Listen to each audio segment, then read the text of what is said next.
What's going on, everybody? This is Randall Barnes, the founder of HBCU Pulse and the host of HBCU Pulse Radio, in the building for another special edition of the show. On today, we're talking about emerging Black history. So we know about Dr. King. We know about Harriet Tubman. We know about Sojourner Truth, or at least we should. But we got to talk about the folks that are out here now making Black history every day. So the first person we're talking to is Miss Juanita Brown Ingram. She is Miss Universe, Tennessee State University alumna. How you doing today, Queen? I'm doing well, really, really great. Happy to be here. So let's talk about, your time at Tennessee State University. So what made you choose Tennessee State University as your HBCU? I will not lie. I was drum major in high school. I grew up playing 5 instruments. I grew up in the theater and the arts, and I was a performer. And so music was my life. And I knew that was something that I wanted to continue. So I marched all 4 years. I am also an Aristocrat of Band alumni. And it was the marching band for me originally that drew me into Tennessee State. I grew up watching A Different World, so I knew that I wanted to go to an HBCU, and Tennessee State University had everything that I wanted. It had everything to offer. I was a full presidential scholar also academically, had a full scholarship, and they had an amazing business school. So my undergrad degree is in accounting, and it was just the best of both worlds. Again, I'm from Chattanooga. It was right up the street in Nashville, away from home far enough, but not too far. And it had everything that I really wanted. But really the band was life. That was everything for me. I was drum major in high school. So band, Beyonce's album, honey, is a documentary for me. Okay, that was way of life. And so that was my reality. And that actually pulled me in. And I loved all 4 years, all of it. It was the best time of my life. I love it. You say you love all 4 years. It's the best time of your life. So let's go through each year and talk about your experience. So tell us about your freshman year. Oh, my goodness. And everybody that graduated from TSU, they know about Wilson Hall. If you can survive Wilson Hall, you can survive anything in life. I'm trying to tell you, it was beautiful. I really, sometimes I feel sorry that people don't have A Different World right now to look at. It was something to behold, because that was literally my freshman year. It was exploration of self. It was Dr. Holt in the honors program telling us all that we could be, everything that we are. It was watching all of the Greek lions cross that spring and looking at it and being like, you know what, that's about to be me soon, and picking and choosing. It was about coming into your own. It was everything. But my life was really consumed by the band my freshman year. So I arrived at Tennessee State early, because the band practiced more than the football team did back in those days. And I was there. I remember 5 a.m. practices with the band, and just everything that we did was about making it to the field that evening. And it was great. Wilson Hall, my college roommate, ended up being my line sister, and we are like this to this day. So, it was just one of those things where a lot of people from my high school joined us at Tennessee State. It was just, TSU is a party school, I'm not gonna lie, but it's an academic party school. We have a lot of balance. I have to say that, but it was just a beautiful experience. It was like being at a big family reunion perpetually, over and over, every single day. It was beautiful. I love it. I love it. So let's talk about your sophomore year. Like, what was sophomore year like for you? Sophomore year was a lot of work. That's when you really start getting into your major. And I remember having to go down to the business school. So at that time, the business school was down on a downtown campus. And again, it was just more band. I remember marching in inauguration that year, and really understanding who I was, applying a lot of work ethic, but at the same time, having a lot of fun. And, I made a lot of friends by that time. I just remember going to the cafeteria at 5 o'clock in the morning, again, so I could go to band practice. Band was life. Like, it just was everything in my entire world. People ask me all the time, did I do pageants younger? No, I was marching. Like, I was a musician. I was a performer. I was worried about my major and making sure that I made the dean's list every semester, and really having a lot of fun. We traveled a lot with the band. I just remember it being like an amazing experience the entire time that I was there. And my sophomore year, I was section leader in the band. So that was really fun, and a lot of it was a lot of hard work, a lot of hard work. It was a lot of fun though. I had fun every single year. Every year, I can't think of a year that I spent that I'm like, oh, I had a bad year that year. Every year was just amazing. Some of the women that I met in college were my bridesmaids, my line sisters, dearest friends, closer to me than family, and that is remains true to this day.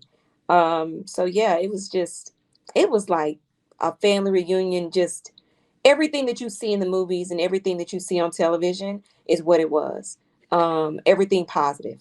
I love it. I love it. So junior year normally is when things really get going. I know for me, junior year was that moment. I could say that my peak year, even Yeah. to this day. What was junior year like for you? That's when I really got into my major of accounting, and the classes got a lot harder. I will say that we had to focus a lot more. Internships came into play. I was in the top 10% of the business school, so I had certain opportunities to go and intern certain places. Again, though, it was still filled with a lot of camaraderie, a lot of sisterhood, a lot of experience. Now, I didn't pledge until my senior year because at that time, we only had lines like every 3 years. People who did not go to HBCU sometimes don't understand how competitive it is to pledge at HBCU. I had friends that went to PWIs and they were like, oh my gosh, your line was so big. And I'm like, you don't even have 75 Black women at your college. So of course it seems big to you. I had 538 women in my rush. You know what I'm saying? And it's a different experience. It's a totally different experience. So um, I remember step shows. I remember um, Alpha Week and Delta Week. It was just a perpetual state of love. All of my years, now that's when we started going to like Daytona Black Beach weekend. Those moments and those files will remain unpublished. Though that's going to go under the blood, we're going to keep it right there. We just going to, act like some of that didn't happen.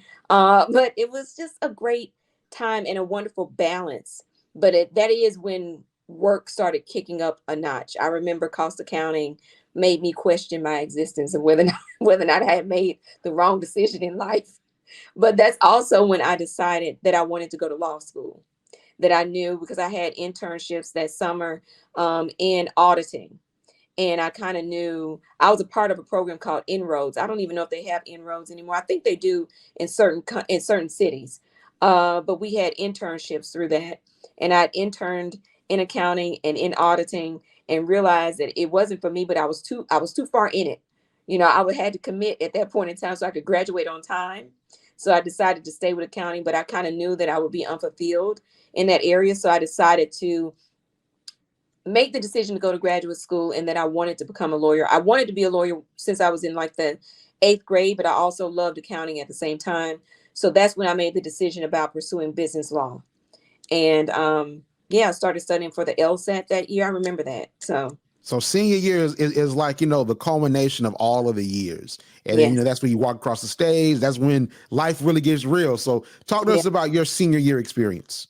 absolutely. That's when I became a Delta. My senior year, we finally were able to pull a line or have a line pulled for us. And yeah, it was the culmination of everything that was great. It was bittersweet. I remember being in the band, and every year for the graduating seniors, they play Michael Jackson's Never Can Say Goodbye.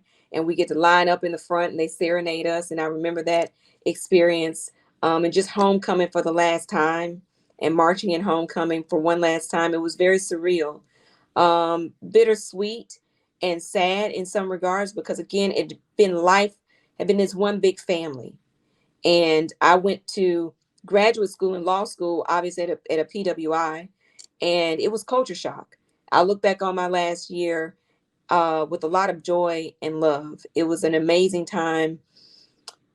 Life gets real. You waiting on acceptance letters to go to graduate school. I had an offer from Boeing at the time because I was in the top 10 of the business school. And so they were recruiting from the business school. I went to interview with them. I missed one performance in the band. I remember that. And got a job offer and had to make a decision as to whether or not I was going to go straight through and go to grad school or take some time off, work a little bit. And my cost accounting professor, who was white, told me to go and work and take a break and don't go straight through.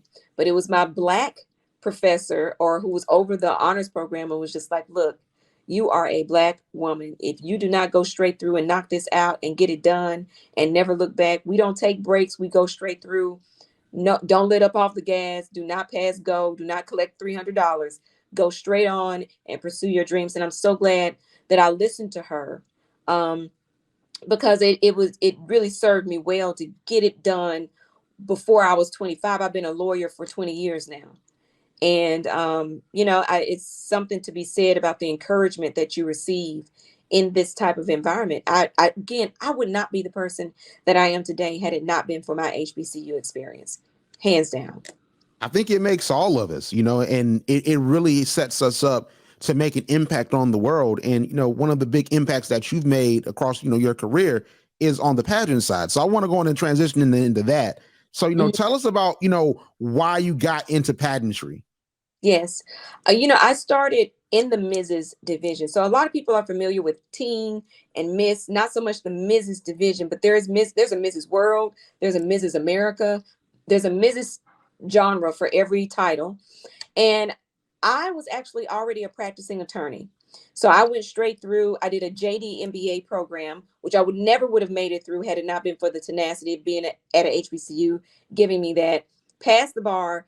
And at that time, I was being asked to speak to a lot of youth groups, a lot of elementary schools in the inner city, because still seeing a Black female attorney was, representation matters. They still needed to see that.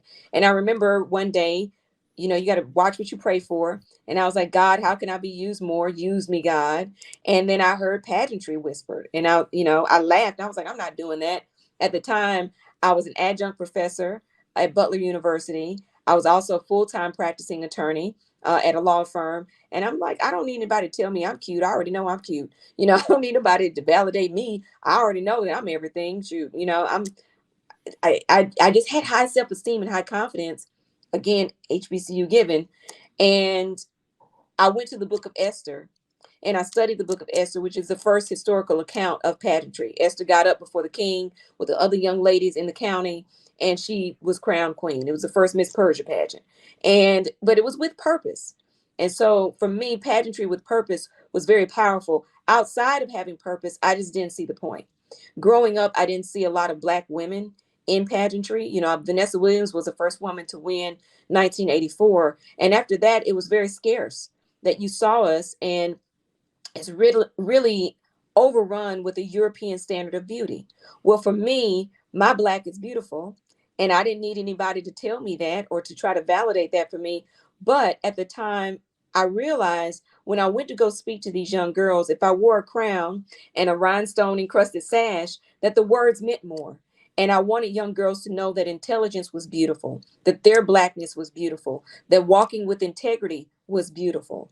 And if putting on a crown and a sash meant something for them for that reason, then I gave God a yes. And so that's where that really started from. To be honest, when I looked and reflected, Miss TSU was way bigger in my world than Miss America was. So when I started thinking about pageantry, I went to the Black queens of HBCU. And that's what inspired me. I love it. I love it. And, your journey has really been amazing. You've, achieved so many things. And, I did my research, just for this interview. But, the one article that really stood out to me was the Ebony Magazine write-up that said your Miss Universe journey was years in the making. And, in 2007, you became the first African-American woman to compete and win the title of Miss Indiana. And then 2012, you became the first African-American woman to become Mrs. World International. And then, you've held so many other titles as well. So just, tell us about your journey through the years to get to this point. Yes. And actually, it was a 10-year journey just to get to this title. And, a lot of people think that things are instantaneous, and they're not. So oftentimes, especially on the international level, we don't win. Sometimes we don't even place. I mean, we watched Miss Universe recently, and a lot of people were disappointed because there were some wonderful, beautiful women in that competition, and a couple of them may have made it to the top 15, but none of them ascended to top 10, top 3, and that is the norm. For me, my journey started again. when I was 30 and I was in the Mrs. division, and Mrs. Indiana USA was my first competition. And I didn't really, it's not that I didn't think that I was going to win. There just had never been a Black woman that had ever been crowned. So at that time, I thought, well, maybe the competition won't be that bad that year. And so I was going to enter because it was only, they told me there were only 6 candidates. I'm like, only 6? It's my year. It's my time. Surely this means I'm going to win. And I walked into the room, and it was like what I call like professional pageanteers, these women that have been in pageants their whole life. And it was the former Miss Indiana America, or Mrs. Indiana America, Mrs. Indiana Globe, Mrs. Indiana US. I was just like, you got to be kidding me. Like the one year that I step up in here, you got to be kidding me. And it was a fierce competition. One lady, I'm not going to call her name, threatened to cut my gown. Like it goes down. It gets really interesting. Yeah. Then I had to remind her that I was a full-fledged attorney and I pressed charges. So, it was one of those moments. But in pageantry, my coach told me this, and it's so true in this particular, because I look at pageantry as a sport. It is a sport, it's a competition. They are looking for reasons not to crown you as a Black competitor, not reasons to crown you often, depending on the judges and their mentality. But you have to approach competition in that way, and knowing that if you give them a reason not to crown you, they will. And it is one of those things where, the pressure of you have to be 5 times better is amplified all the more. So my first time, there were a couple of different systems out there that were fighting to have the right and the trademark for Mrs. Universe. I'm with the system that has the trademark for that now. But 10 years ago, I went to a different system that was out of Europe. And, they're in the Mrs. genre. I'm working on a documentary right now because there are a lot of things that happen. Not a lot of people are paying attention. Some people are buying titles. Some people are selling titles. It is a very interesting genre, especially on the international level, depending on who the owners are. The system that I'm with right now is utmost integrity. We have 40 judges for every category. But initially, it's been a long journey to get here. You win some and you lose some. And the first time I went, I didn't even place. I won the e-vote. 1.4 million people voted for me, but I was not crowned. And so that was 10 years ago. And so to get here now is a beautiful journey. I actually came out of retirement because I had seen so many things of corruption in the Mrs. level. And I was like, I'm not dealing with this because this is crazy. But it's a place of joy when you find an organization that is of integrity and you know that it's your season and it's your time. So yeah, it was not overnight. Even the journey, I lost 45 pounds coming out of retirement. I had to lose, it is what it is. And it really is. And, I know that in sports and in pageantry, because I did a couple pageant things here and there and working with competitors. I know that, the moment when you go on that journey and then you win, like that moment is forever etched in your personal history. So I want to talk about that moment you won the Mrs. Universe pageant and you became Mrs. Universe. So tell us about the moment when you're on that stage and you found out you won over 75 other contestants. It was surreal. And in fact, in my crowning moment, my friend pointed this out to me. You can see me mouth, "Oh my God, that's me." You can see me say it. Like in my video, I'm like, "Oh my God, it's me." Because, and I tell people this often, if you cannot stand on that stage and lose, you probably aren't mentally healthy enough to compete.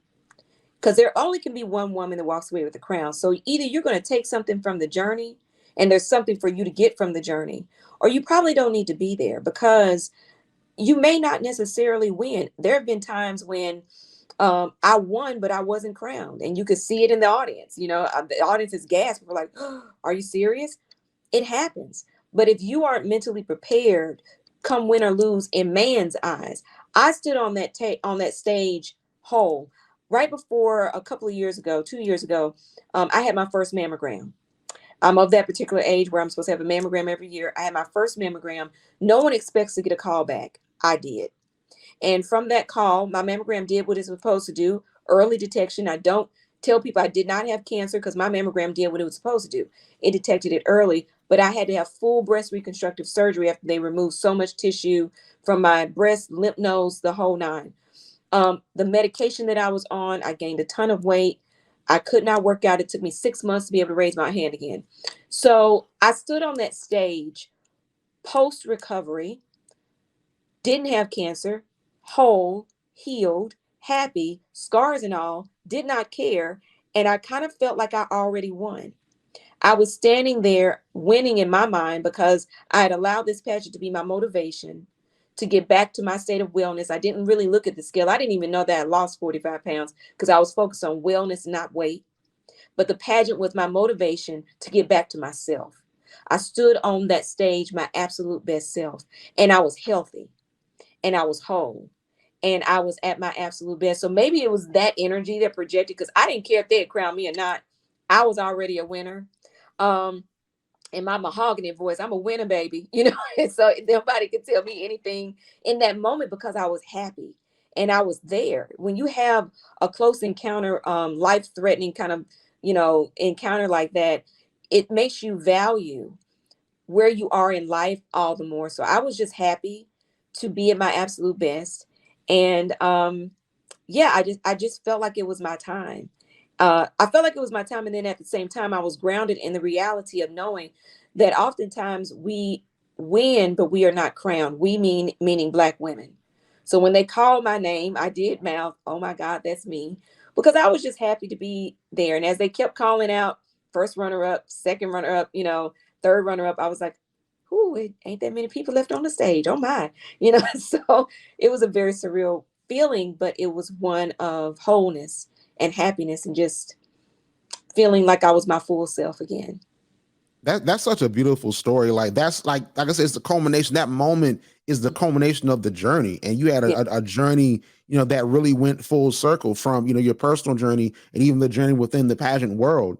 And I think that that's important because you have HBCU students that have their own journey, that when they want to become king and queen. So I want to ask you, as a pageant winner, a perpetual pageant winner, I want to ask you for, just advice to HBCU student leaders that want to become, campus kings and queens of their university. And some have to compete in a pageant to either qualify to run or Yeah. to just win outright. So I want you just to give us some advice for these student leaders on what they need to do to be successful in their upcoming pageants this spring. I want them to be realistic about where they are and where they need to be.